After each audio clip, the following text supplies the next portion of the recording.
ರಾಜ್ಯ ರಾಜಕಾರಣದಲ್ಲಿ pen drive ಸುಂಟರಗಾಳಿಯನ್ನು ಸೃಷ್ಟಿಸಿದೆ. ಇದೇ ವಿಚಾರಕ್ಕೆ ಮದಗಜಗಳ ನಡುವೆ ಮಾತಿನ ಕಾಳಗ ನಡೀತಾ ಇದೆ. ಸಂಸದ ಪ್ರಜ್ವಲ್ ರೇವಣ್ಣ ಪೆನ್ ಡ್ರೈವ್ ಪ್ರಕರಣ, ಎಚ್ಡಿಕೆ ವರ್ಸಸ್ ಡಿಕೆ ಮಧ್ಯೆ ಟಾಕ್ ವಾರ್.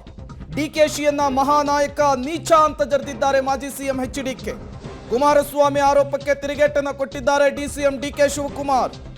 ನಾನಂತೂ ಇಂತಹ ಚಿಲ್ಲರೆ ಕೆಲಸಕ್ಕೆ ಹೋಗೋದಿಲ್ಲ, ನಾನು ಜೇಬಲ್ಲಿ ಸಿಡಿ ಇದೆ, ಪೆನ್ ಡ್ರೈವ್ ಇದೆ ಅಂತ ಎಲ್ಲೂ ಕೂಡ ಹೇಳಿಲ್ಲ.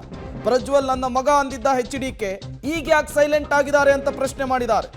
ನನ್ನ ಮನೆ ಮುಂದೆ ಪ್ರತಿಭಟನೆಗೆ ಕರೆ ಕೊಡ್ಲಿ ನೋಡೋಣ ಅಂತೇಳಿ ಎಚ್ಡಿ ಕುಮಾರಸ್ವಾಮಿ ಅವರಿಗೆ ಸವಾಲನ್ನ ಹಾಕಿದ್ದಾರೆ ಡಿಸಿಎಂ ಡಿಕೆ ಶಿವಕುಮಾರ್ ಅವರು. ಈ ಮೂಲಕ ಪೆನ್ ಡ್ರೈವ್ ವಿಚಾರಕ್ಕೆ ಇಬ್ಬರು ನಾಯಕರುಗಳ ನಡುವೆ ಮಾತಿನ ಸಮರವೇ ನಡೀತಾ ಇದೆ. ಮುಂಚೆ ಈ ಪೆನ್ ಡ್ರೈವ್ ಏನ್ ಬಿಟ್ಟಿದ್ದಾರೆ ಮಹಾನ್ ನಾಯಕರು ಅದರ ಮೇಲೆ ಸಾರ್ವಜನಿಕರಿಂದ ಪ್ರತಿಭಟನೆ ವ್ಯಕ್ತವಾಗಲಿಲ್ಲ. ಅದರ ಬಗ್ಗೆ ಚರ್ಚೆಗಳು ಪ್ರಾರಂಭ ಮಾಡಿಸಿದ್ರು. ಚುನಾವಣೆಯಲ್ಲಿ ನಮ್ಮ ಮೈತ್ರಿ ಸರ್ಕಾರಕ್ಕೆ ಸೋಲ್ ತರಬೇಕು ಅನ್ನೋದಕ್ಕೆ ಪಾಪ ಕುತಂತ್ರ ನಡೆಸಿದ್ದಾರೆ. ನನ್ನ ನೆನೆಸ್ಕೊಳ್ಳಿಲ್ಲ ಅಂದ್ರೆ ಇವತ್ತಿಂದನೇ ಅಲ್ಲ, ಬಹಳ ವರ್ಷದಿಂದ ಅವರು ಅವ್ರ ಕುಟುಂಬದವರು ನನ್ನ ನೆನೆಸ್ಕೊಳ್ಳೇಬೇಕು. ಅವ್ರು ನೆನೆಸ್ಕೊಳ್ಳಿಲ್ಲ ಅಂದ್ರೆ ನಿದ್ದೆನೂ ಬರೋದಿಲ್ಲ, ಊಟನೂ ಸೇರೋದಿಲ್ಲ, ಅವ್ರಿಗೆ ಪೂರ್ತಿನೂ ಬರೋದಿಲ್ಲ. ಸೊ ಎಲ್ಲ ಅವ್ರಿಗೆ ನಾನು ನೆನೆಸ್ಕೊಂಡ್ರೆ ಆಗ ಬೇರೆ ವಿಚಾರ ತೆಗೆದುಕೊಳ್ಳುತ್ತೆ. ಅವ್ರದ್ದು ಮಾತು ನಾನು ನೋಡಿದ್ದೀನಿ. ಪಾಪ ಆ ಹೆಣ್ಣು ಮಕ್ಕಳನ್ನ ಮುಖ ಬ್ಲರ್ ಮಾಡಿ ಆ ಹೆಣ್ಣು ಮಕ್ಕಳಿಗೆ ಗೌರವ ಕೊಡದೆ ಈ ರಾಜ್ಯದ ಜನತೆ ಮುಂದೆ ಇಟ್ಟಿದ್ದೀರಲ್ಲ, ಕುಟುಂಬಗಳ ಬದುಕೇನಾಗಬೇಕು.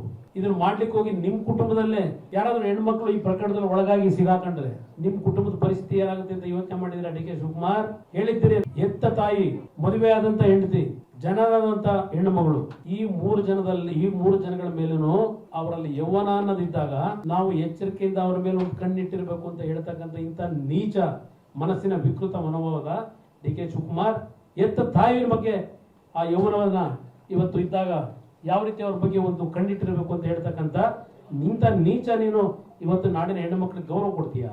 ನಾನಂತೂ ಇಂಥ ಚಿಲ್ಲರೆ ಕೆಲಸಕ್ಕಂತೂ ಕೈ ಹಾಕಕ್ಕೆ ಹೋಗಿ ಏನಿದ್ರು ಚುನಾವಣೆಯಲ್ಲಿ ಎದುರಿಸೋ ನಾನು ಸಿದ್ದರಾಮಯ್ಯ ಇದು ನಾನು ಯಾವತ್ತೂ ಜೋಬಲ್ಲಿ ಸಿಡಿ ಇದೆ, ಪೆನ್ ಡ್ರೈವ್ ಇದೆ, ಪೆನ್ ಡ್ರೈವ್ ಬಿಚ್ಚಿನಿ ಅಂತ ನಾನು ಯಾವತ್ತೂ ಹೇಳಕ್ಕೆ ಹೋಗಿಲ್ಲ.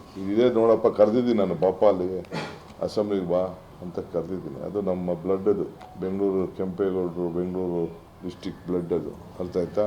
ಇವೆಲ್ಲ ಕಂಪ್ಲೀಟ್ ಅಲ್ಲ, ಬೇರೆಯವ್ರ ವಿಚಾರನ ಬೇಡ. ನಮ್ಮ ಕುಟುಂಬ ಅಂತಕ್ಕಂಥ ಕುಟುಂಬ ರೇವಣ್ಣ ಅವರ ಕುಟುಂಬದಲ್ಲಿ ಈ ವಿಷಯವನ್ನು ಕೆದಕಿದ್ದಾರೆ. ಇದರ ಬಗ್ಗೆ ನಾನು ಪಕ್ಷದ ಅಧ್ಯಕ್ಷನಾಗಿ, ಜನತಾದಳದ ಪಕ್ಷದ ಅಧ್ಯಕ್ಷನಾಗಿ ಏನೇನು ನಡೆದಿದೆ ಸತ್ಯತೆಗಳು ಕಾನೂನು ವ್ಯಾಪ್ತಿನಲ್ಲಿ ಇದರಲ್ಲಿ ಯಾರ್ಯಾರ ಮೇಲೆ ಕ್ರಮ ಆಗಬೇಕಾಗಿದೆ ಇದೆಲ್ಲದರ ಬಗ್ಗೆ ಸುದೀರ್ಘವಾಗಿ ಚರ್ಚೆ ಮಾಡ್ತೀನಿ. ಅವ್ರದ್ದು ಮಾತು ನಾನು ನೋಡಿದ್ದೀನಿ. ನನ್ನ ಮಗ ಬೇರೆ ಅಲ್ಲ, ಪ್ರಜ್ವಲ್ ಬೇರೆ ಅಲ್ಲ ಅಂತ ಹೇಳಿದ್ದಾರೆ. ತಪ್ಪೇನಿಲ್ಲ, ಇರೋದು ಸತ್ಯನೇ. ಒಂದು ಕುಡಿ ಒಂದು ಕುಟುಂಬ, ಟಿವಿಯವ್ರು ಹೇಳ್ತಾ ಇದ್ರು ನೂಲ್ನಂತೆ ಸೀರೆ ಅಂತ. ಸೊ ಅದೇನು ನಾನು ತಪ್ಪು ಅಂತ ಹೇಳೋದಿಲ್ಲ. ಈಗ ಯಾಕೆ ಡಿಸ್ಟೆನ್ಸು? ಅದೇ ತಾವು ಟಿವಿಯವ್ರು ತೋರಿಸಿದ್ರಿ ಪಕ್ಕದಲ್ಲಿ, ನನ್ನ ಮಗ ಬೇರೆ ಇಲ್ಲ, ಈ ಮಗ ಬೇರೆ ಇಲ್ಲ. ಒಪ್ಕೊ, ನೀನು ಯಾಕೆ ಜಾರ್ಕೋತಾ ಇದೆಯಾ ಮಿಸ್ಟರ್ ಕುಮಾರಸ್ವಾಮಿ? ನೀನು ಯಾಕೆ ಜಾರ್ಕೋತಾ ಇದೆಯಾ? ನಿನ್ನ ಕುಟುಂಬ ಅಲ್ಲ ಅಂತ, ಹೆಂಗ್ ಕುಟುಂಬ ಅಲ್ಲ ಅಂತ ಹೇಳಕ್ಕಾಗ್ತದೆ? ನೀನು ಯಾರು ದಡ್ರ? ಹಳ್ಳಿ ಜನ ನಾಗರಿಕರು ದಡ್ರ? ರಣ ಹೇಳಿ ಆಗ್ಲಿಕ್ಕೆ ಸಾಧ್ಯ ಇಲ್ಲ. ಯುದ್ಧ ಭೂಮಿಗೆ ಹೋರಾಟ ಹೇಗೆ ಮಾಡಬೇಕು ಅನ್ನೋದು ಕಲ್ತಿದ್ದೇವೆ. ನನ್ನ ಕಾರ್ಯಕರ್ತರು ಕಲಿಸಿದ್ದಾರೆ, ನನ್ನ ಕಾರ್ಯಕರ್ತರು ಶಕ್ತಿಯುತವಾಗಿದ್ದಾರೆ.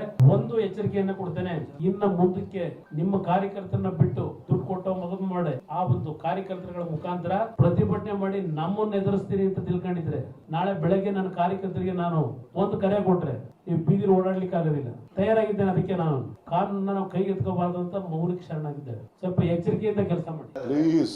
ಜಾಸ್ತಿ ಲೇಟ್ ಮಾಡಬಾರ್ದು ಕುಮಾರಸ್ವಾಮಿ. ನೀನು ಯಾವ ಕರೆ ಕೊಡ್ತೀಯೋ ಕರೆ ಕೊಡಪ್ಪ. ಯಾಕೆ ಲೇಟ್ ಮಾಡ್ತಾ ಇದೆಯಾ? ಕರೆ ಕೊಡು. ನೀನು ಕರೆ ಕೊಟ್ಟು ನೀ ಅದೇನು ಮಾಡ್ತೀಯ ಫಸ್ಟ್ ಮಾಡಿ. ಯಾರು ಬೇಡ ಅಂತೇಳಿ ನೀನು ಇಟ್ಕೊಂಡಿರೋರು ಯಾರು? ನೀನು ಕರೆ ಕೊಡು, ನೀ ಕರೆ ಕೊಡಬೇಕು. ನೀವು ಕರೆ ಕೊಡಲಿ ಅಂತ ನಿಂಗೆ ಹೇಳ್ತಾ ಇದ್ದೀನಿ. ಇದೇ ವಿಚಾರಕ್ಕೆ ಸಂಬಂಧಪಟ್ಟಂತೆ ಮತ್ತಷ್ಟು ಡೀಟೇಲ್ಸ್ ಅನ್ನು ಕೊಡ್ತಾರೆ ನಮ್ಮ ಪ್ರತಿನಿಧಿ ಸುಖೇಶ್. ನೇರ ಸಂಪರ್ಕದಲ್ಲಿ ಜಾಯಿನ್ ಆಗಿದ್ದಾರೆ. ಸುಖೇಶ್, ಪೆನ್ ಡ್ರೈವ್ ವಿಚಾರಕ್ಕೆ ಒಂದು ಕಡೆ SIT ತನಿಖೆಗೆ ರಚನೆಯಾಗಿದೆ. SIT ಅಧಿಕಾರಿಗಳು ಈಗಾಗಲೇ ತನಿಖೆಯನ್ನು ಕೂಡ ಆರಂಭಿಸಿದ್ದಾರೆ. ಬಟ್ ಈ ಇಬ್ಬರು ನಾಯಕರುಗಳ ಈ ಮಾತಿನ ಸಂಘರ್ಷ ಏನನ್ನ ಸೂಚಿಸ್ತಾ ಇದೆ? ಎಲ್ಲಿಗೋಗಿ ನಿಲ್ಬೋದು ಸುಖೇಶ್ ಇದು? ಖಂಡಿತ ಪ್ರೇಮ್, ಯಾಕಂದರೆ ಇಡೀ ಪ್ರಕರಣದ ಬಗ್ಗೆ ರಾಜಕೀಯವಾಗಿ ಏನು ಆರೋಪ ಪ್ರತ್ಯಾರೋಪ ಮಾಡ್ಕೊಳ್ತಾರೆ, ಯಾರ ವಿರುದ್ಧ ಆರೋಪ ಮಾಡ್ತಾರೆ ಅನ್ನೋದು ಪ್ರಮುಖ ಆಗಲ್ಲ. SIT ತನಿಖೆಯಲ್ಲಿ ಈ ವಿಡಿಯೋವನ್ನು ಮಾಡಿದವರು ಯಾರು, ಯಾವ ಕಾರಣಕ್ಕಾಗಿ ಮಾಡಿದ್ರು, ಮತ್ತು ಅಲ್ಲಿ ದೌರ್ಜನ್ಯಕ್ಕೆ ಒಳಗಾದಂಥ ಮಹಿಳೆಯರು ಇದ್ರ ಬಗ್ಗೆ ಏನಂತಾರೆ ಅನ್ನೋದು ಸೇರಿದಂತೆ, ಆನಂತರ ವಿಡಿಯೋವನ್ನು ಹಂಚಿದವರು ಯಾರು, ಯಾವ ಉದ್ದೇಶಕ್ಕೆ ಹಂಚಿದ್ರು ಅನ್ನುವುದು ಸೇರಿದಂತೆ ಯಾರು ತಪ್ಪಿತಸ್ಥರು ಅವರಿಗೆ ಶಿಕ್ಷೆ ಆಗುವಂಥ ರೀತಿಯಲ್ಲಿ ಏನು ಕಾನೂನಾತ್ಮಕ ಕ್ರಮಗಳಾಗಬೇಕು ಆದ ಕೆಲಸವನ್ನು SIT ಮಾಡುತ್ತೆ. SIT ಮಾಡುವ ಕೆಲಸ ಮಾಡುವ ಮಧ್ಯದಲ್ಲಿ ರಾಜಕೀಯವಾಗಿ ಪರಸ್ಪರ ಆರೋಪ ಪ್ರತ್ಯಾರೋಪಗಳು ಕೇಳಿಬರ್ತದೆ. ವಿಶೇಷವಾಗಿ ಇದರ ಹಂಚಿಕೆ ಹಿಂದೆ ಉಪಮುಖ್ಯಮಂತ್ರಿ DK ಶಿವಕುಮಾರ್ ಇದ್ದಾರೆ ಅನ್ನುವಂಥ ಆರೋಪವನ್ನು ಏನು ಮಾಜಿ ಮುಖ್ಯಮಂತ್ರಿ ಕುಮಾರಸ್ವಾಮಿ ಅವರು ಮಾಡ್ತಾರೆ. ಇದು ರಾಜಕೀಯ ಜಿದ್ದಾಜಿದ್ದಿ ಮತ್ತು ಆರೋಪ ಪ್ರತ್ಯಾರೋಪಕ್ಕೆ ಕಾರಣವಾಗಿರುವಂಥದ್ದು. ಆ ಕುಮಾರಸ್ವಾಮಿ ಅವರು ಹೇಳೋ ಪ್ರಕಾರ ಯಾವ ಮಹಾನ್ ನಾಯಕ ಅವರು DCM ಅವ್ರ ಕಡೆಯಿಂದ ಅನ್ನುವಂಥ ಅರ್ಥದಲ್ಲಿ ಹೇಳಿದ್ರೆ ನಾನು ಮಾಡಿಸ್ತೀನಿ ಅನ್ನೋದು ಅವರು ಸಾಬೀತು ಮಾಡಲಿ ಅನ್ನುವ ಮೂಲಕವಾಗಿ ಪ್ರತಿ ಸವಾಲನ್ನು ಹಾಕಿದ್ದಾರೆ. ಜೊತೆಗೆ ಇದಕ್ಕೆ BJPಯವರು ಮತ್ತು JDSನವರು ಉತ್ತರ ಕೊಡಲಿ, ಮೊದಲೇ ಗೊತ್ತಿತ್ತು ಇವರಿಗೆ, ಆದರೂ ಕೂಡ ಟಿಕೆಟ್ ಕೊಟ್ಟರು, BJPಯವರು ಕೊಡಬೇಡಿ ಅಂದರೂ ಕೊಟ್ಟರು ಅನ್ನುವ ಮೂಲಕವಾಗಿ ಇದಕ್ಕೆ ಮೊದಲು ಉತ್ತರ ಕೊಡಿ, ಆಮೇಲೆ SIT ತನಿಖೆಯಲ್ಲಿ ಉಳಿದ್ರೆ ಗೊತ್ತಾಗುತ್ತೆ ಅನ್ನುವಂಥ ಕೌಂಟರ್ನ ಕೊಡ್ತಾ ಇದ್ದಾರೆ. ಇದನ್ನು ನೋಡ್ತಾ ಹೋದರೆ ತನಿಖೆ ಒಂದು ಭಾಗವಾಗಿರ್ಬೋದು, ಆದರೆ ರಾಜಕೀಯ ಪ್ರೇರಿತವಾದ ಕೆಸರಾರ್ಚಾಟ ಸದ್ಯಕ್ಕೆ ಪರಸ್ಪರ ನಿಲ್ಲುವಂತಹ ಲಕ್ಷಣಗಳಿಲ್ಲ ಅನ್ನುವಂಥದ್ದು ಮೇಲ್ನೋಟಕ್ಕೆ ಗೊತ್ತಾಗ್ತಾ ಇದೆ. ಪ್ರೇಮ್. ಓಕೆ ಸುಖೇಶ್, ಹಾಗೆ ಸಂಪರ್ಕದಲ್ಲಿರಿ, ಮತ್ತಷ್ಟು ಡೀಟೇಲ್ಸನ್ನು ಇದೇ ವಿಚಾರಕ್ಕೆ ನಿಮ್ಮಿಂದ ಪಡಿತಾ ಹೋಗ್ತೀನಿ.